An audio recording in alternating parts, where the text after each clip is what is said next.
I still remember the first time I walked up their driveway. The sun sliding behind the maple trees, the air smelling of cut grass and something new, something uncertain. I was 29, tired from a job that didn't mean much, holding a folder of references and hope. They said they needed help for the summer, someone to watch 2 kids while they balanced work and a house that was always too loud, too rushed. I told myself it was temporary, just a way to keep busy until I figured life out. But deep down, I think I already knew. Sometimes the things that seem small at the start become the stories that change everything. Their house looked like every other house on that street. White porch, flower pots, a swing that never stayed still. When I rang the bell, a woman opened the door. Polite smile, eyes scanning me like she could measure trust in a heartbeat. "You're Rosie," she said, voice brisk. Kind, but careful. "Come in." Her husband waved from the kitchen, coffee mug in one hand, laptop open on the counter. They looked like people who were always halfway somewhere else, caught between work calls and grocery lists. The kids peeked from the hallway. Emma was 6, shy smile, hair in wild curls. Noah was 8, curious eyes, a little protector already. I knelt down, said hello, and something in Noah's stare told me he was already testing me. "Do you know how to make pancakes?" he asked. I smiled. "The best ones you've ever had." He didn't answer, but his shoulders dropped, like maybe he believed me. That was the first day. Just pancakes, cartoons, and cautious trust. But life never stays simple. It builds, quietly, moment by moment, until one day you realize you belong somewhere you never planned to stay. Days turn into weeks, mornings into laughter, evenings into stories by the window when their parents came home too tired to notice the sunset. I learned the sound of their footsteps, the difference between a real cry and a hungry one. I learned how Emma liked her milk warm, that Noah hated thunder, but pretended he didn't. I learned how to hold silence gently, to fill it with calm instead of words. Their parents were kind but distant, always running late, always saying thank you without looking up. I didn't mind. My paycheck came on time and the kids hugged me at night. That was enough. Until it wasn't. One evening, a storm rolled in, the kind that turns daylight into shadow. The power flickered, the house went dark. Emma clung to me, whispering that she hated the sound of thunder. Noah stood by the window, pretending to be brave.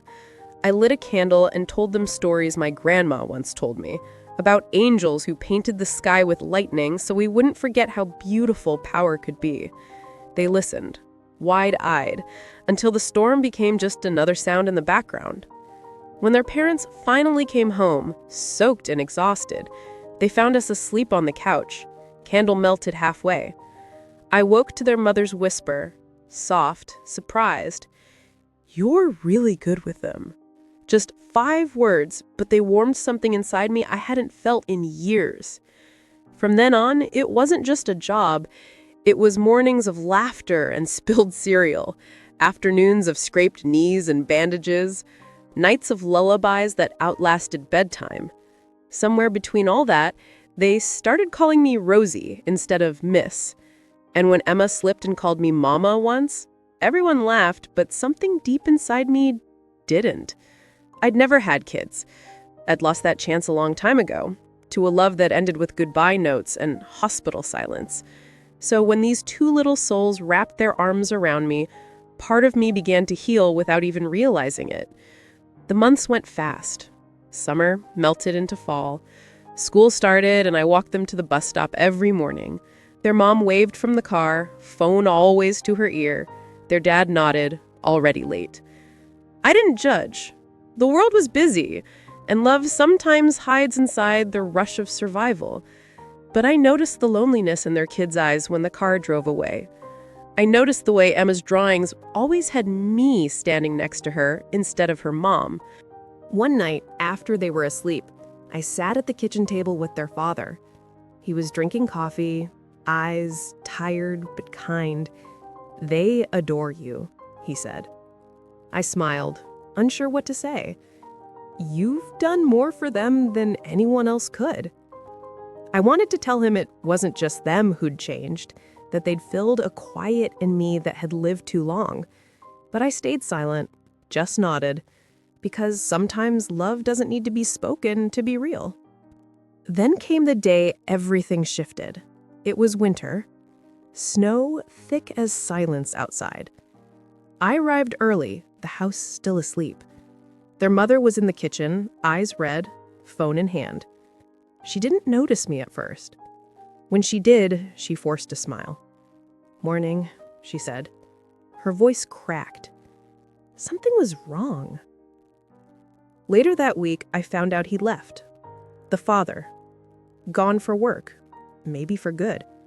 Nobody said it out loud, but the space he left behind was heavy, cold. I saw it in the way the mail piled up, in the way her laughter faded into habit. I stayed longer hours, made dinners, helped with homework, became the quiet thread that kept their days from unraveling. Sometimes their mom would sit beside me after the kids were in bed, eyes empty. "I don't know how you do it," she said once. I told her I just loved them like they were mine. She smiled, small and tired, and whispered, "Maybe that's why they're okay." But love like that always blurs lines. People start to talk. One afternoon at the store, I overheard two women whispering. She thinks she's part of that family. She's just the babysitter. The words stung, sharp as frost. Just the babysitter. I smiled, kept walking, but that night, when Emma fell asleep in my arms, I stared at her tiny hand curled around my finger and thought, maybe I am just that. Maybe I am the invisible love that holds everything together but never gets a name.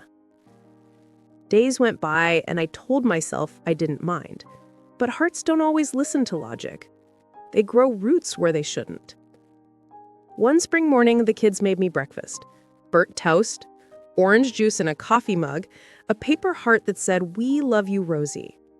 I cried quietly when they weren't looking, because in that moment, I knew no matter what anyone said, this was my family too, even if no one else would ever see it that way. People think love is about possession, about titles and bloodlines, but sometimes it's about showing up every single day when no one else does.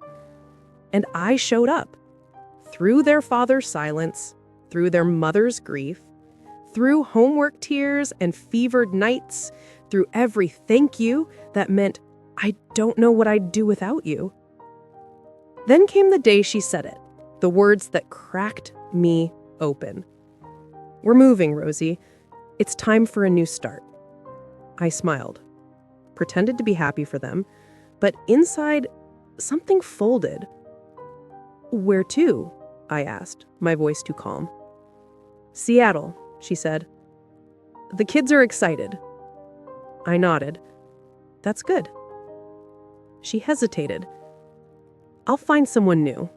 For the kids. You've done enough." Enough. That word felt like a door closing. I packed their lunches one last time, folded their clothes, watched them chase each other around the living room.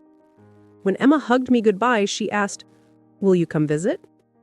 I wanted to say yes, but I knew how life works. Out of sight, out of memory. So I just smiled and said, "I'll always be right here." And I pointed to her heart.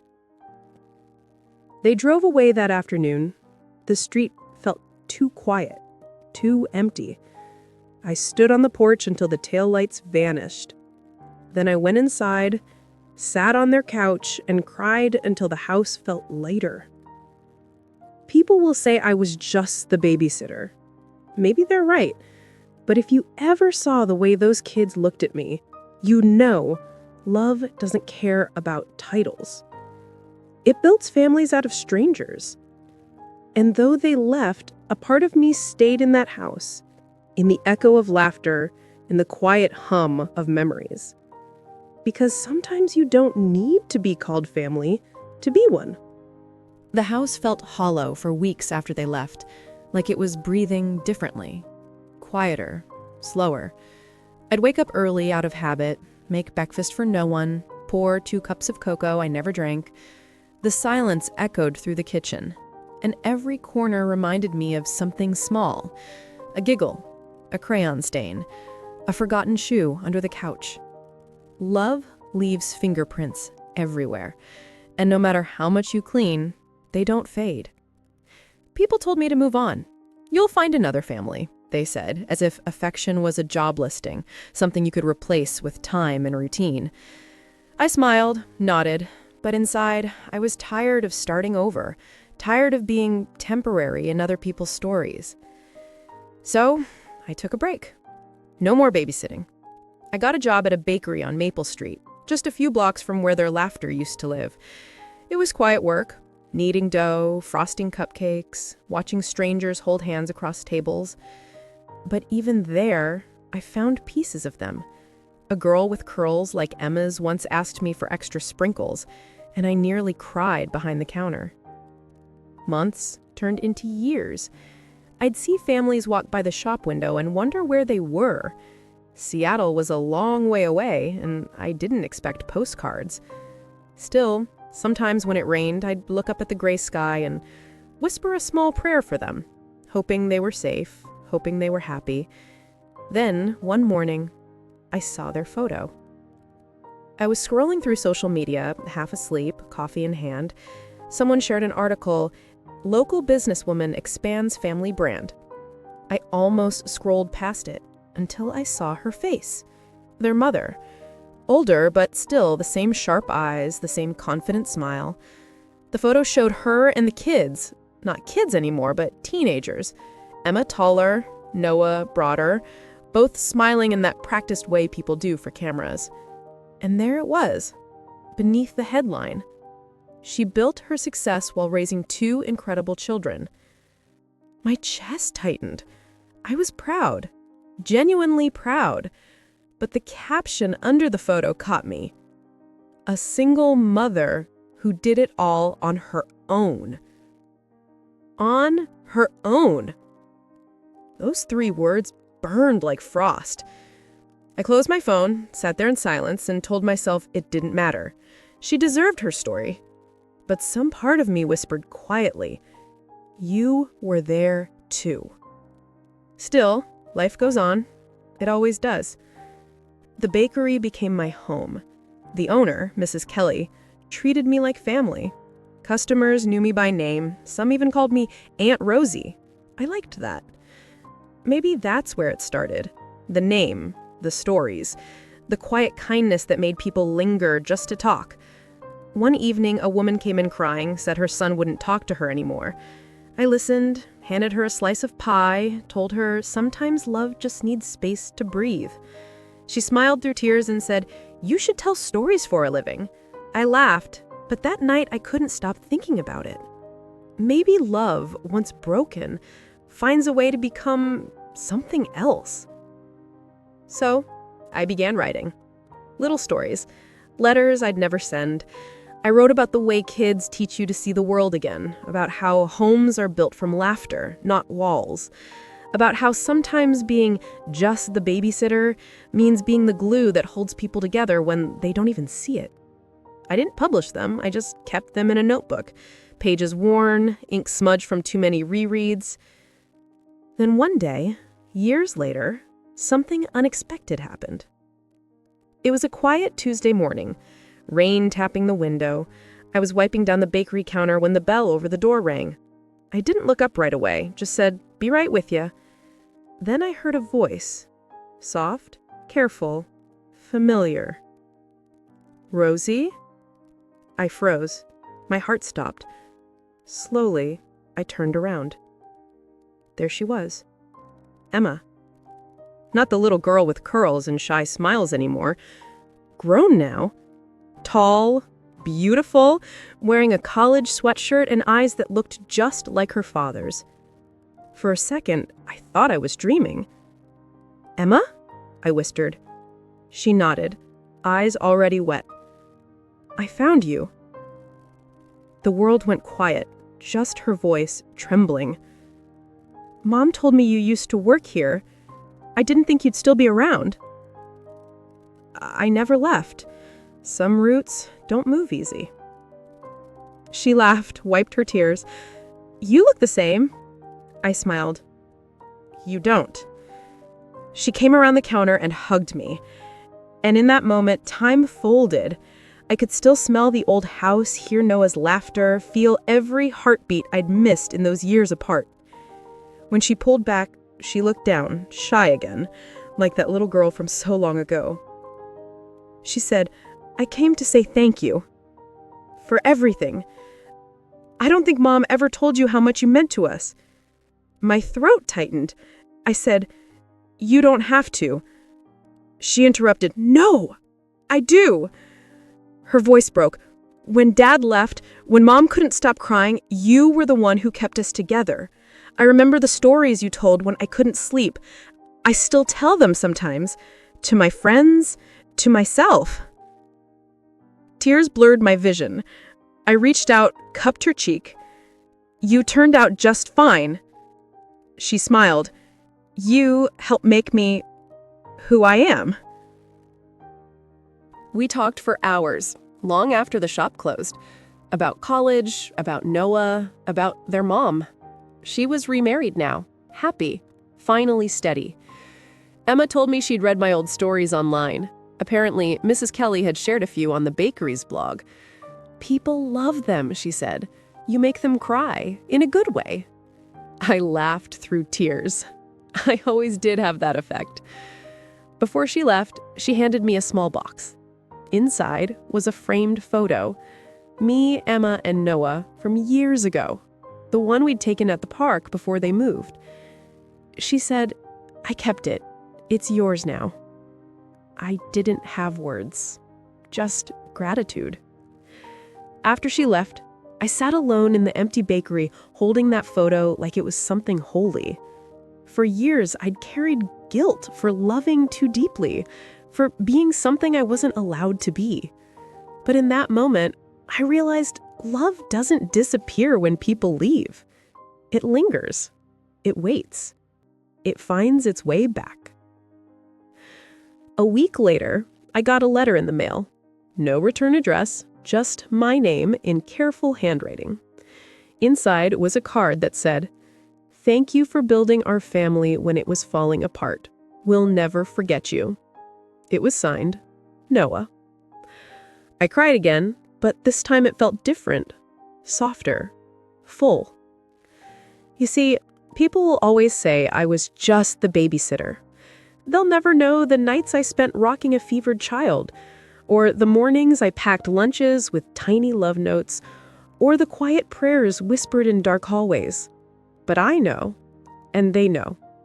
That's enough. Because love doesn't ask for credit.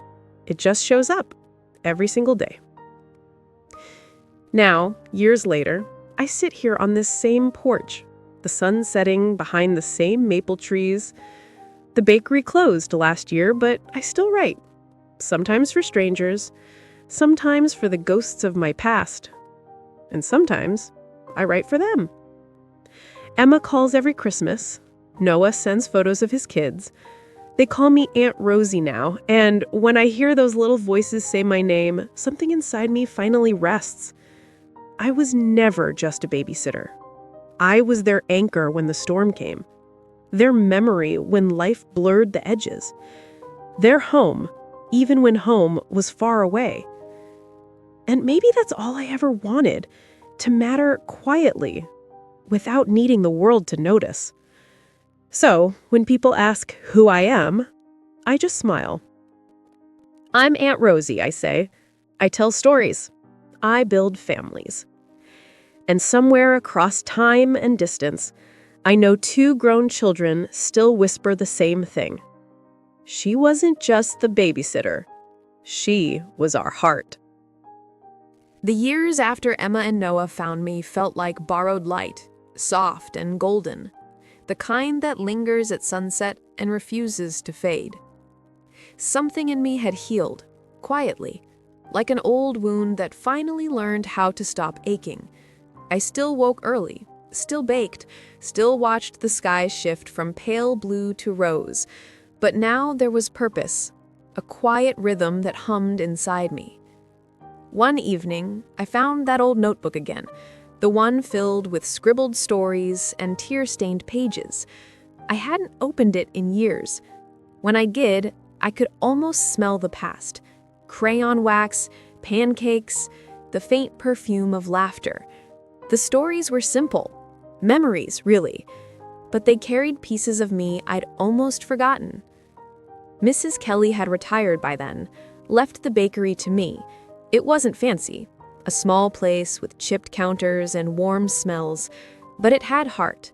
People still came in just to talk, to share pieces of their lives with someone who would listen. Maybe that was my gift. Listening. Understanding. One day, a young woman sat at the counter, crying quietly into her coffee. She said she'd just lost her job, that her parents called her a failure, that she didn't know who she was anymore.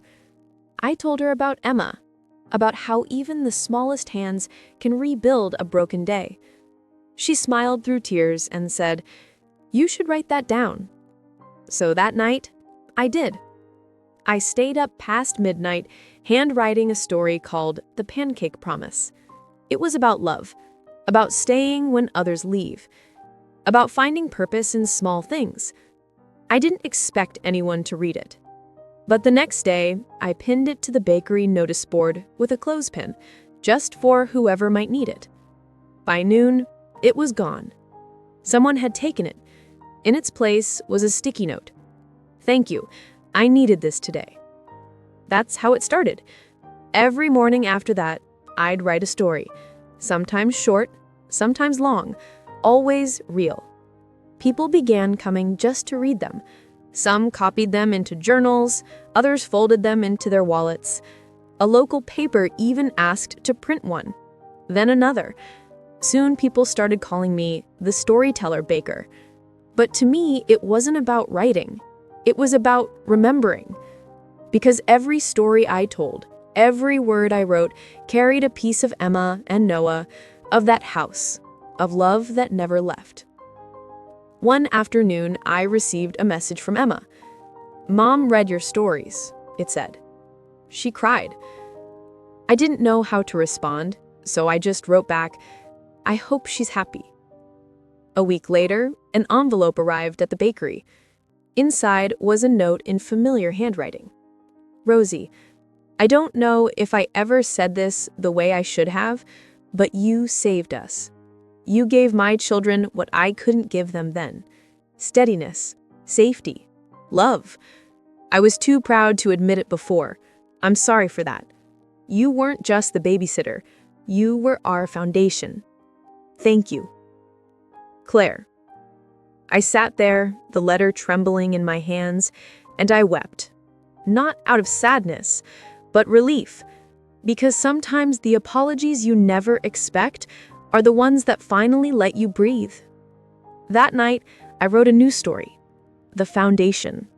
It was about unseen love, about those who build without needing credit. I didn't use names, but people felt it. They always do. A month later, a woman from a local radio station came by. She said she'd read my stories and wanted me to record a few for their Sunday program. She said, "You have the kind of voice that feels like home." I laughed, told her I wasn't used to microphones, but she insisted. The first time I spoke into that mic, my hands shook. The room smelled of coffee and static. I read slowly, softly, each word falling like raindrops. When I finished, the producer had tears in her eyes. "Rosie, you're going to touch a lot of hearts." And somehow, I did. The segment aired once a week, Stories with Aunt Rosie. It was simple, honest, no background music, no drama. Just words, truth, and warmth. People started sending letters, telling me how they listened with their families, how my voice reminded them of someone they'd lost, how it made them feel less alone. One night, I got a message from Noah. "Mom and Emma made me listen," he wrote. You still sound like home." I smiled for a long time after reading that. Over the next few years, the stories grew beyond the radio. Someone started posting recordings online. Listeners came from places I'd never seen: Oregon, Texas, even overseas. They called me Aunt Rosie, like I belonged to all of them. And in a way, I did. But fame never mattered. What mattered were the quiet moments. A letter from a single dad who said my words helped him talk to his daughter again. A message from a young girl who said she stopped feeling invisible after hearing one of my stories. It reminded me that love, even the quiet kind, travels far. One evening, I was invited to a small event, a community gathering at the local hall. They asked me to speak. I almost said no, but something in me whispered, "Go." When I arrived, the room was full. Faces I didn't know, smiles that felt familiar anyway. They'd placed a chair and a microphone at the front. I sat, heart pounding, and began to talk. Not about success, not about fame, but about love, about children, about what it means to show up when no one else does. When I finished, the room was silent. Then someone began to clap, slow at first, then louder, until everyone was standing. And in that crowd, I saw them, Emma and Noah, sitting in the front row, smiling through tears. Afterwards, they came up to me. Emma hugged me first.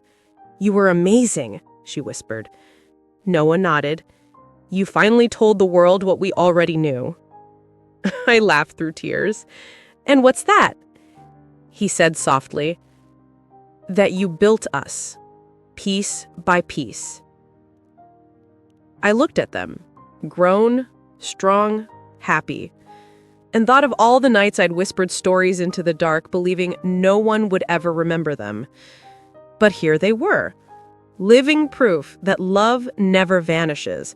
It just changes shape. They stayed the night with me. We cooked dinner, just like old times. Burnt pancakes, laughter spilling through the walls. For a few hours, time folded, and it felt like the world had circled back to where it began.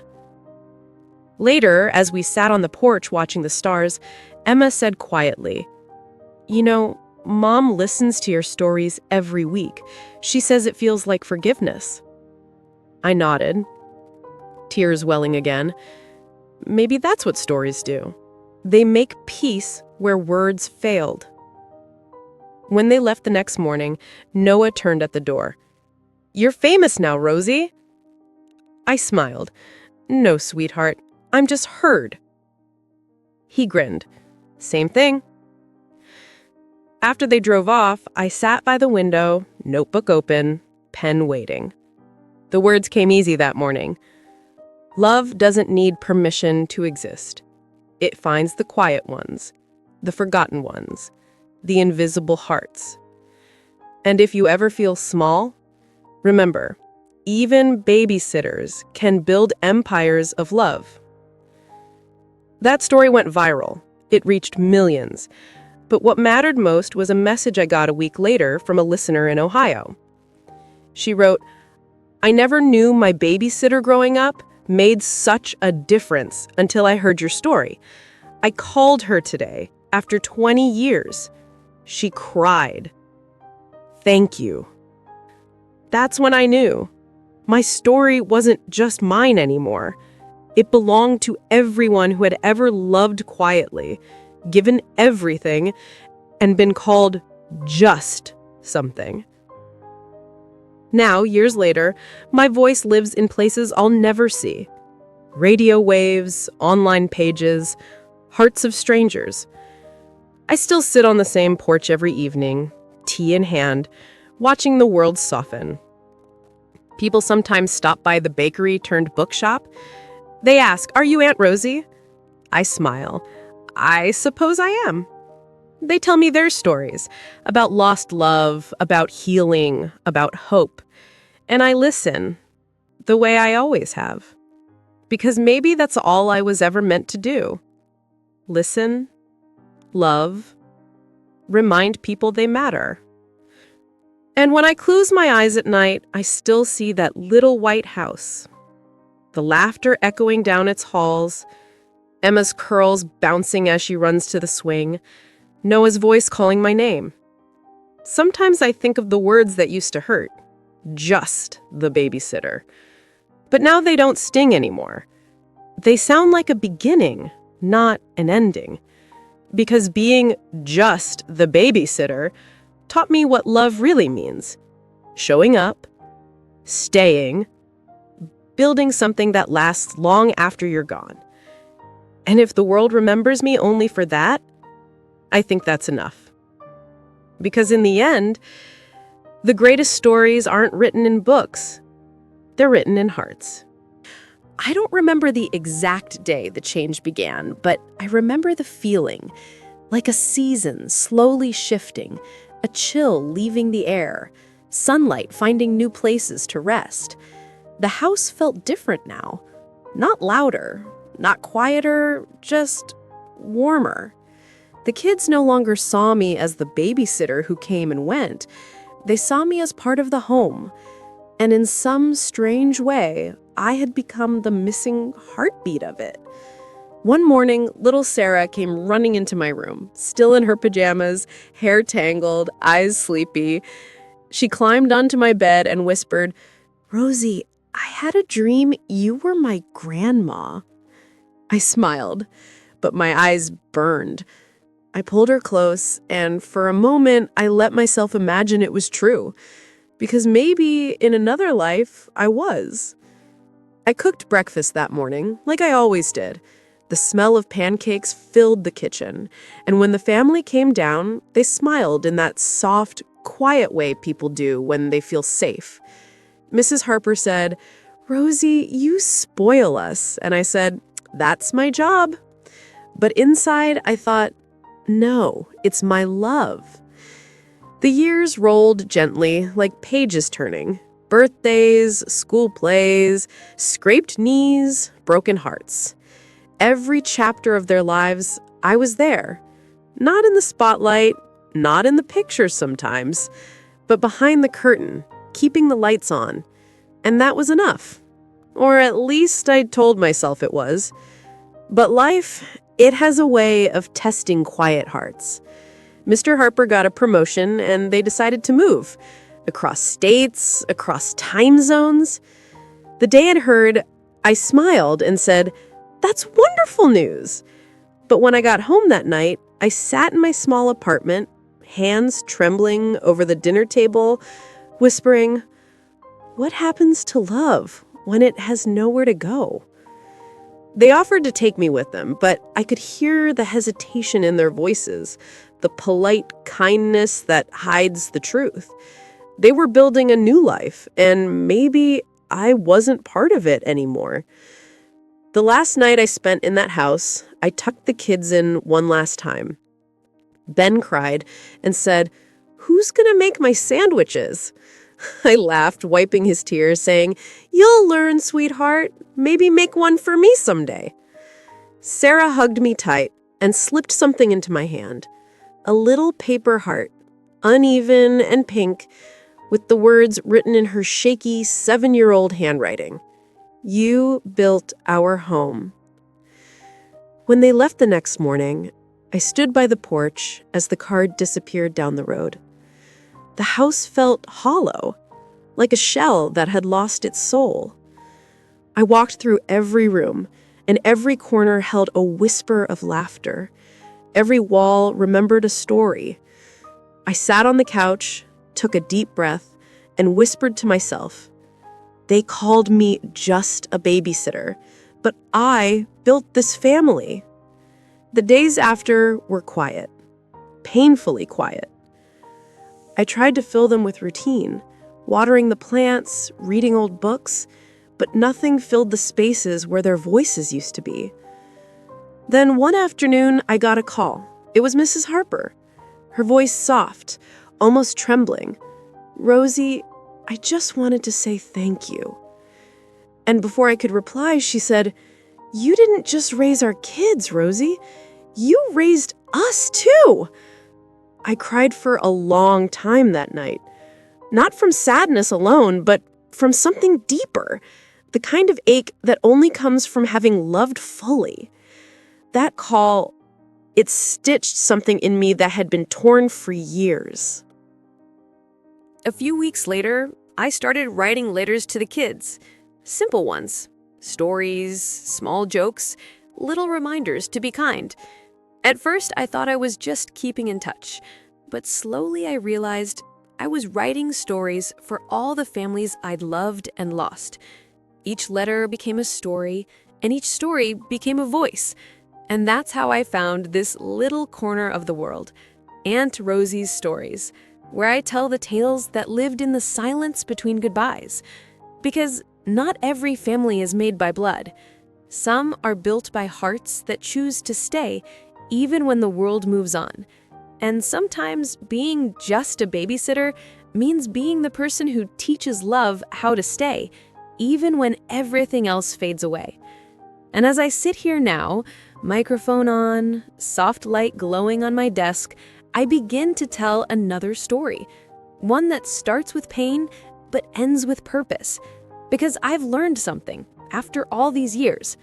The world may forget your name, but the hearts you built, the love you left behind, they never do.